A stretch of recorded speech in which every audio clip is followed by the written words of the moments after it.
Okay, so I'm starting my insulation walkthrough. One of the first details I come to is this small attic space above the bay window. I want to ensure that since this can't be accessed after gypsum board is up, I want to make sure that they have bats in place and that they are properly installed.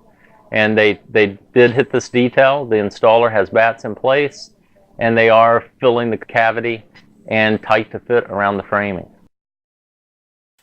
Okay, as I continue my walkthrough, I've come to a window.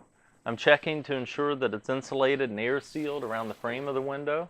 And here we have, they've used minimal expansion foam, so it is sealed, insulated, and it is complete. And also I remember from my framing walk that we had 2 stud corners. The framer had installed 2 stud corners so that we could insulate behind them. And I want to make sure that the installer actually hit those. And you can see that the insulation's really cut to fit nicely here. It's uniform. And it's also filling that cavity behind this open corner. So that looks great. So I remember this wall from my pre-insulation walk. And it was fairly complex, a lot of details and obstructions that the installer had to work around. The first is that I know this framer uses 2 stud corners and also laddered tees or whatever it may be to allow the insulation installer to insulate behind their framing. So I want to check to make sure that insulation is in place, and it is. I also know that there is a gas line running vertically here. So I'm just going to pull this insulation back. I can see the gas line. I can also see that insulation's been placed to the exterior and to the interior so that the stud is uniformly filled with insulation. I have a window frame here. Again, it's well air sealed. And I remember this alarm wire runs horizontal to the wall. So I can easily pull back the insulation. I see the wire. The insulation's been split around the wire and fills the cavity. And I can easily just check to see that that's in place, and it is. I also have an outlet box that's cut tight to fit. And here I have HVAC, the condensate line and the refrigerant lines coming down. And again, I'm just going to peel back. And I can see that my installer placed insulation on the exterior and the interior, filling this wall cavity. So that's in place and well done. And then they've also done their air sealing package just before the insulation went in. So they've done caulking of the studs, the top plate, the bottom plate. And looking high, the band has been insulated. We checked that air sealing before the insulation went in to ensure that it was well sealed. And the insulation, again, is cut tight to fit and tightly fits the framing on all 4 sides. So far so good. This wall looks really good. So I've made it around to the fireplace insert. Really similar to a bathtub. We have blocking on the back side of this insert that protects the insulation. And so this wall is insulated, and it has a surface that serves as an air barrier on the inside. Now, at the top of this, we have a cavity here that was capped at the very top. It's been insulated, and now it's been capped at the bottom. So again, it creates a 6-sided assembly to protect this insulation.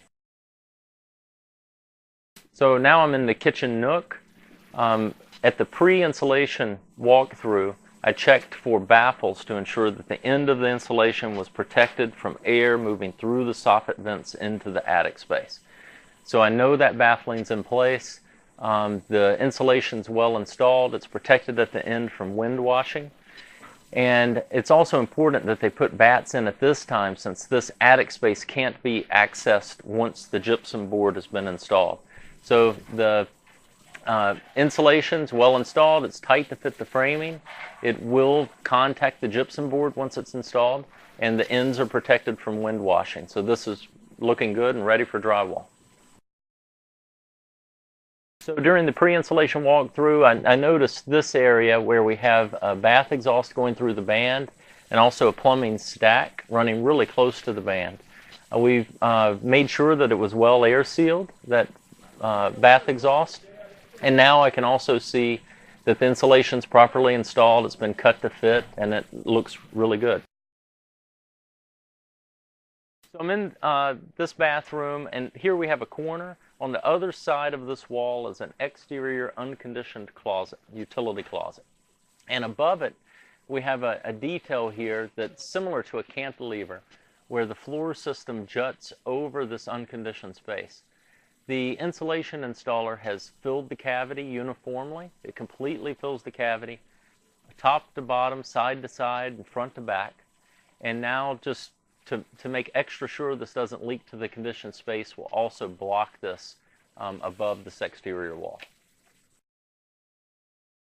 So this wall is a garage wall. I'm on the interior of the home. The other side of this wall is the garage, and they've used craft facing so that the insulation will stay in place until gypsum's installed, the gypsum board's installed. The important thing to keep in mind when using craft face and trying to meet RESNET's grade 1 requirements is to face staple the craft so that the insulation completely and uniformly fills the cavity and it's in contact with the gypsum board when it's installed. So I'm on the second floor for my insulation walkthrough, and above my head is the attic platform. And so the attic platform was insulated with fiberglass bats, since you'll be unable to access it after the gypsum board's installed. The fiberglass bats are properly installed. They're tight to the framing. They're tight around obstructions like this outlet box, and they will be in contact with the gypsum board. I also want to point out this gasketing material.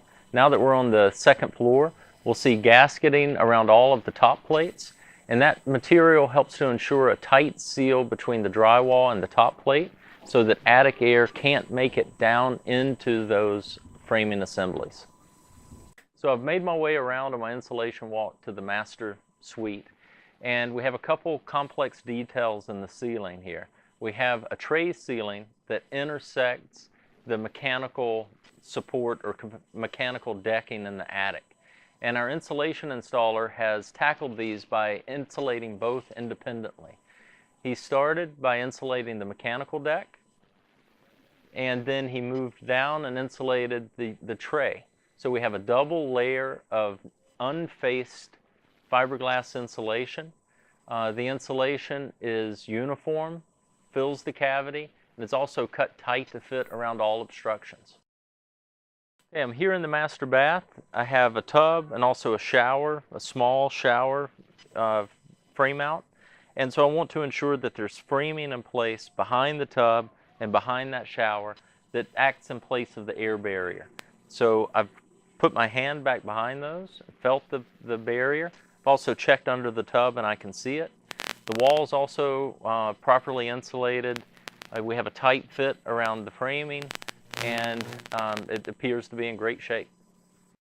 A couple things I noticed in this wall. I have a plumbing stack, and I can see that the insulation's cut to fit around the stack really well, and I want to fill back behind the stack, and I can tell that there's insulation behind it and around it. I also have an outlet box. The outlet box is insulated behind. They've also split around the wire, so this cavity is filled.